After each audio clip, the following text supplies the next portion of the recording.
नमस्कार। सामाजिक परिवर्तन के प्रकार में आज हम बात करेंगे क्रांति की। क्रांति शब्द का बोध अपने आप में एक हिंसात्मक शब्द की ओर अंकित करता है। यद्यपि क्रांति अहिंसात्मक भी होती है और हिंसात्मक भी। जहां विश्व के कुछ देशों जिसमें रूस की बोल्शेविक क्रांति और फ्रांस की क्रांति हुई तो वहां जो है हिंसात्मक रही है, जबकि भारत में क्रांति का रूप अहिंसात्मक रहा है। उद्विकास, प्रगति एवं विकास तथा क्रांति सामाजिक परिवर्तन के प्रकार है। क्रांति में परिवर्तन का क्रम तीव्र हो जाता है। यह एक सामूहिक प्रक्रिया है जिसमें पुरानी व्यवस्था के स्थान पर नवीन व्यवस्था स्थापित की जाती है। समाजशास्त्री पार्क का मानना है कि एक क्रांति एक सामूहिक आंदोलन होता है जिसका उद्देश्य वर्तमान व्यवस्था को नष्ट करके लोकाचारों को परिवर्तित करना होता है। कहने का तात्पर्य यह है कि क्रांति जब होती है तो उस समाज व्यवस्था में प्रचलित सामाजिक, आर्थिक, राजनीतिक व्यवस्थाएं के स्थान पर नवीन व्यवस्था की स्थापना होती है। क्रांति की अवधारणा पर कई विद्वानों ने अध्ययन किए, जिसमें प्रमुख हैं Kimball Young, a handbook of social psychology, Bogardus sociology, Crane Brinton, the anatomy of revolution, Fairchild dictionary of sociology, Sigmund Neumann, the international civil war. Bogardus ने अपनी पुस्तक सोशियोलॉजी में लिखा है कि क्रांति असद्भावना तथा रक्तपात की कीमत पर शक्तिशाली विप्लव पैदा करके अच्छे व बुरे दोनों प्रकार के मूल्यों को उखाड़ फेंकती है तथा विस्तृत सामाजिक पुनर्गठन की मांग करती है। किम्बाल यंग ने हैंडबुक ऑफ सोशल साइकोलॉजी में लिखा है कि क्रांति एक ऐसा आकस्मिक सामाजिक परिवर्तन है जो साधारणतः वर्तमान राजनीतिक व्यवस्था को बलपूर्वक उलट देने से गठित होता है और जिसके फलस्वरूप सामाजिक तथा कानूनी नियंत्रण के नए स्वरूपों की स्थापना होती है।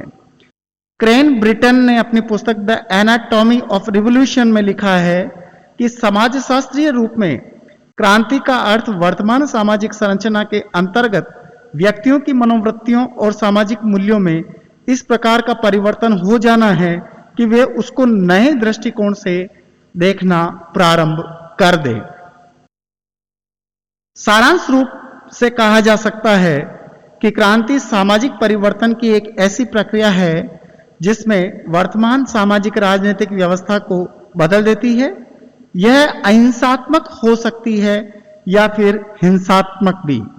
भारत में अहिंसात्मक क्रांति हुई, जबकि पश्चिमी देशों रूस और फ्रांस में हिंसात्मक क्रांति का सहारा लिया गया।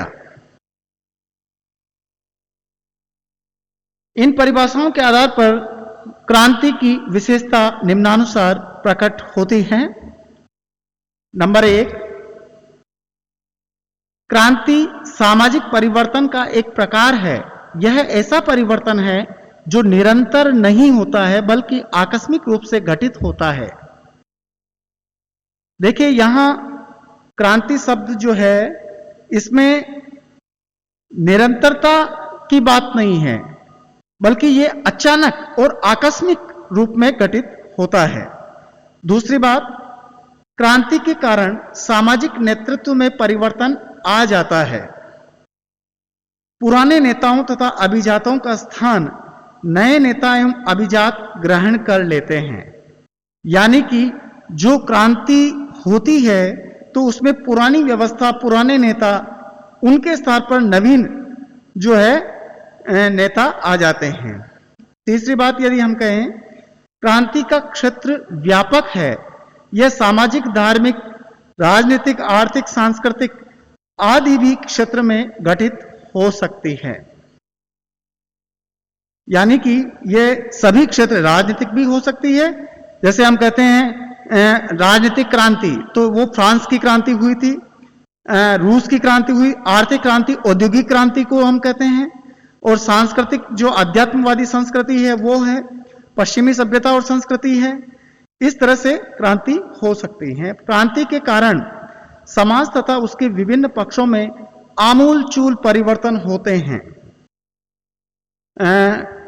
कार्ल मार्क्स ने बुर्जुआ और सर्वहारा वर्ग के वर्ग संघर्ष के सिद्धांत की बात कही थी, तो उसमें भी क्रांति है जिसमें आमूलचूल परिवर्तन होता है। पांचवी बात, यदि हम कहें तो क्रांति के परिणाम अप्रत्याशित होते हैं। किसी भी क्रांति के परिणामों के बारे में निश्चित रूप से यह नहीं कहा जा सकता है कि उसके केवल अमुक परिणाम ही निकलेंगे, यानी परिणाम दूसरे भी हो सकते हैं, यह जरूरी नहीं है। छठा बिंदु, क्रांति लाभदायक भी हो सकती है और हानिकारक भी। क्रांति के कारण कुछ पक्षों को लाभ होता है तो कुछ को हानि, यानी दोनों पक्ष जब होती है क्रांति में तो हानि और लाभ ये दोनों प्रोसेस होती है। सातवीं बात, क्रांति से कई बार हिंसा का बोध होता है, किंतु क्रांति के कारण हिंसा होगी ही यह आवश्यक नहीं है। कई बार हिंसा के द्वारा सत्ता परिवर्तन कर क्रांति लाई जाती है, तो कई बार प्रजातंत्र में मत के आधार पर यानी वोट के आधार पर ही अहिंसात्मक तरीकों से सत्ता परिवर्तन कर क्रांति लाई जा सकती है। आठवां बिंदु, क्रांति का उद्देश्य वर्तमान समाज व्यवस्था के स्थान पर नवीन समाज व्यवस्था की स्थापना करना होता है, न कि उसमें सुधार। सुधारवादियों एवं क्रांतिकारियों में यही अंतर है कि सुधारवादी पुरानी समाज व्यवस्था की बुराइयों को दूर कर उसे ही बनाए रखना चाहते हैं, जबकि क्रांतिकारी पुरानी समाज व्यवस्था की कमियों के कारण उसे उखाड़कर नई समाज व्यवस्था की स्थापना करना चाहते हैं। नवा बिंदु, क्रांति का जन्म सामाजिक असंतोष के कारण होता है। जब समाज में असंतोष बढ़ता जाता है और उसको दूर करने का प्रयत्न नहीं किया जाता है तो क्रांति जन्म लेती है। सामान्यतः राजनीतिक क्रांति का सूत्रपात नीचे के तबके के द्वारा होता है, जैसा कि विल्फ्रेड पेरेटो का मानना है कि जब उच्च वर्ग भ्रष्ट हो जाता है तो निम्न वर्ग के शक्तिशाली व्यक्ति उसका स्थान ले लेते हैं। 11वीं बात, सचेत एवं जागरूक प्रयत्न के द्वारा ही क्रांति संभव हो पाती है। और 12वां, क्रांति में परिवर्तन की गति तीव्र होती है। यहां चूंकि अचानक परिवर्तन होता है तो इसकी गति भी तीव्र होती है, उद्योग विकास की भांति धीमी गति नहीं होती है इसमें।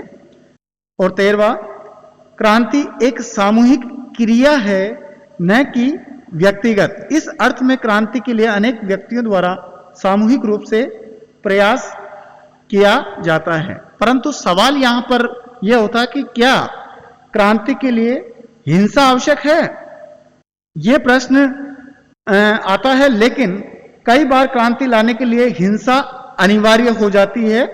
जब क्रांति का उद्देश्य सामाजिक, आर्थिक व राजनीतिक परिवर्तन लाना हो, जब सत्ताधारी लोग अपने स्वार्थों में डूबे हुए हो और वे जनहित के कार्यों के प्रति उदासीन हो तथा नवीन परिवर्तनों का विरोध करते हो और सत्ता नहीं त्यागना चाहते हो, तो ऐसी स्थिति में सत्ता परिवर्तन के लिए हिंसा आवश्यक हो जाती है और यह सामाजिक हित में भी होती है।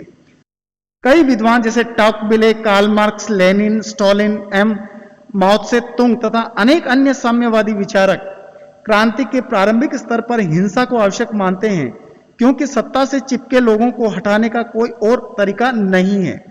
किंतु दूसरी ओर कुछ विचारक ऐसे भी हैं जो सैद्धांतिक दृष्टि से हिंसा क्रांति का आवश्यक अंग नहीं है। वो ऐसा मानते हैं प्रजातंत्र में अहिंसक विधियों से ही सत्ता परिवर्तन होता है और समाज में क्रांतिकारी परिवर्तन किए जाते हैं। कहने का तात्पर्य यही है कि समाज में हिंसात्मक और अहिंसात्मक दोनों तरीके से परिवर्तन होता है, क्रांति होती है, और यह आवश्यक नहीं है कि उसमें क्रांति में रक्तपात की ही बात की जाए। यहां पर केवल मौजूदा व्यवस्था में जब लोगों में असंतोष, अनरेस्ट की स्थिति होती है, तब वे क्रांति करते हैं। आज तक बस इतना ही। बहुत बहुत धन्यवाद।